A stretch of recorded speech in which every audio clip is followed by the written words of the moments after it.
the other day. I got up the other day like at 3 o'clock in the morning, and I woke up and I was just walking around like, I was like, I'm so tired. I heard the devil say, go back to sleep. I was like, yeah, you're right. I should go back to sleep. You know what I'm saying? I ain't gonna lie. I was like, bro, you wanted something. You know what I'm saying? He's like, why you getting up this early? You already #1 in the world. You already #1 in the world, E. You already doing what you're supposed to be doing. Like, E, you've been grinding, just go ahead, it's 3. And my body said, yo, E, what would you go back to sleep for? I said, I'm tired. My body said, you're not tired. I said, well, why would you say I'm not tired? He said, because you woke up without an alarm clock. You woke yourself up. So if you were tired, your body wouldn't let you get up. If you were tired, your body would make you sleep till 6. You got up, it's 3. No, what you don't want to do is the grind, but you're up. So do me a favor, Eric, you don't even have to do anything. You don't even have to work. You've been getting up at 3 so early in the morning, don't even worry about it. Just put your shoes on, and when you get on the treadmill, it's just going to do it for you because you've been doing it every day for 3 o'clock in the morning. For real. My body said, all you got to do is put your shoes on. That's the hardest thing you got to do. Just put your shoes on, and I'll do the rest. I can't put your shoes on for you, but put your shoes on, and then just go. And I just went. And I was walking I do the 11 incline, boy, and I was just walking for an hour, and I was just like, you know what, it's almost an hour, I don't feel like running. And my body was like, don't even worry about it, we'll get to that when we get to it. I did my hour, was about to get off, my body was like, you know we run now. I said, what? We run now, let's go. You ain't tired? I said, I am tired. No, you're not, you just walked for an hour. You're not tired, Eric. Your brain is telling you some dumb stuff. If you were tired, you wouldn't have been able to walk for an hour. Okay, so let's do this. Just run for 2 minutes. I'm trying to help somebody right now go to a whole other level. The Bible says the reason why you go back to sleep is because you've always gone back to sleep. It's like a default. You go back to sleep because all you got to do is stop going to sleep, and then you're going to stop going to sleep. All you gotta do is stop fussing and cussing, and you're gonna stop fussing and cussing. When that alarm clock goes off, there's at least 50% of the time where you just, that soft little pillow is just caressing your head and you wanna stay there. And it takes discipline to go, nope, I'm gonna get up out of this bed and I'm gonna do what I'm supposed to do. And that discipline that you have at that moment, you win that fight. That's a big victory. And then that pattern will carry out throughout the day, because once you're up, well, now that I'm up, I might as well go work out because I'm already up and I feel good that I got up out of bed and I won that battle. Let me go win another battle. I'm gonna go get it done.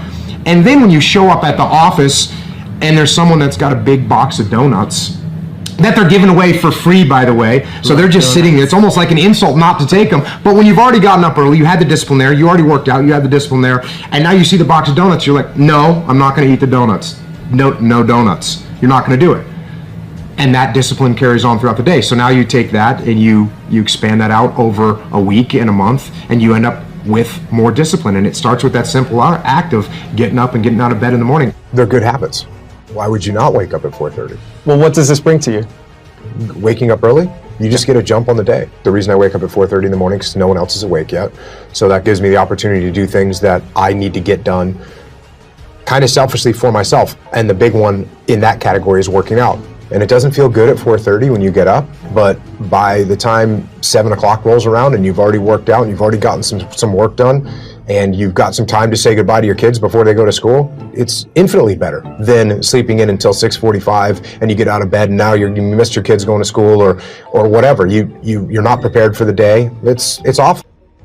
It has to do with waking up. Now, when you think about being productive, if you got a big day and you got a bunch of stuff you need to get done, most of us focus on when. When do I need to get up in order to get everything done? That's not what you need to focus on. The thing that really impacts your productivity is how. How do you wake up? And here's the deal. If you're somebody like I used to be that hits the snooze button, that kills your productivity for at least 4 hours. Let me explain. You have to understand this. The snooze button creates a mental state, a state in your brain that is called sleep inertia. It's so bad it actually has a name. Here's what it is. When you and I go to bed, we sleep in cycles. We sleep in cycles of like 90 to 110 minutes all night long. And right before you wake up, the sleep cycles, they stop, and your body goes into a wake-up mode, okay? Your brain is starting to slowly wake up so that it can start the day. When your alarm goes off, you're in wake-up mode. Your brain is now ready to do its best work. However, if the alarm goes off and you hit the snooze button, guess what you've just done? You've just made your brain go back into a sleep cycle. Your brain is now in a mode that takes about 90 to 110 minutes to complete. You just rebooted the system. So when your alarm goes off and you get up 15 minutes later, you're now in major trouble. And the reason why you're in trouble is because your brain is still locked into a sleep cycle. And this is where sleep inertia comes in. You know how when you hit the snooze button, you wake up and you're like, oh my gosh, I did not get enough sleep last night. You feel so groggy. You kind of feel like this mental hangover. That is sleep inertia. Here's the deal. Your brain, the cortic region of your brain, which is responsible for decision making, attention, alertness, self-control, that sucker is still in a sleep cycle. And now that you're awake, it's going to take the cortical region almost 4 hours to actually snap out of that sleep cycle. That's why you feel groggy. It's because the part of your brain that's responsible for critical thinking and being alert, it's actually still asleep. If you don't already do this, you've got to train yourself to be the kind of person that doesn't use the snooze alarm. Because when you hit the snooze alarm, you're not only putting your brain in a state of sleep inertia, you are directly impacting your productivity, your alertness, and your brain processing for the first 4 hours that you're awake. That's making life harder. I'm all about making life easier. So tomorrow, when the alarm goes off, I don't care how tired you are, I don't care how much you don't want to get out of bed, I want you to remember this. I want you to remember that you've got to wake up and give your brain its best shot to do its best work. And the way you're going to do it is 5, 4, 3, 2, 1, turn off that alarm and get up. Seize the day and go be productive. When you wake up in the morning, your willpower is strongest. When you wake up in the morning, you've got a full well of mental focus, and we know that focus in our world is even more valuable than intelligence. And I could go on the benefits. I mean, you get up at 5 a.m., you've got the world to yourself. There's no crowds. You can think, you can plan, you can care for yourself in a world where so many people are so depleted. And so the 5 a.m. club really is a game changer. And then it's not just get up at 5 a.m. and, scratch your stomach or stare up at the ceiling. Or look at your phone. Or look at, especially not, I believe you can play with your phone or change the world. You don't get to do both. Yeah. And so the 5 a.m. club method is based on the 20-20-20 formula. I'm happy to get into it, but that is tell us what it is. That's the revolutionizer. And it started from my experience with working with many billionaires. I've coached many of the most successful financiers and titans of industry for over 2 decades. And one of the things I would run them through is the way you begin your day sets up the way you live your day. And so the 20-20-20 formula that the book is based upon is pretty simple. I go into great detail in the book, but essentially it's from 5 to 5:20. The first pocket is move.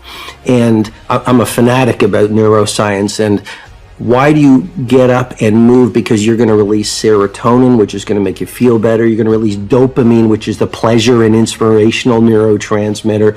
You're going to release norepinephrine, which will boost your focus. You'll promote neurogenesis. Marie, you can actually grow new brain cells. Oh, You're hell going to increase your metabolic rate. So the way you feel when you first wake up is not the way you're going to feel at 5:20. Second pocket of the 20-20-20 formula, 20 minutes from 5:20 to 5:40. That's on reflection.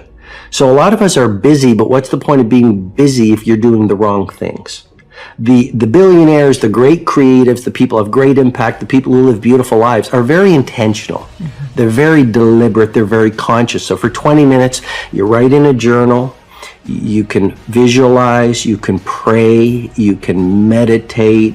You can simply contemplate. how you're going to live your day, what you want to stand for during the day, for example. And then the final pocket of the 20-20-20 formula is all about grow. And that's where you just read from a biography or a business book or a philosophy book or a... Or watch a Marie TV. Well, especially watching Marie TV. That's, yeah, of course. That's the game changer, isn't it? And so that's 20 minutes of growing because I think we're most alive when we are growing. Yes. And I believe the leader who learns the most wins.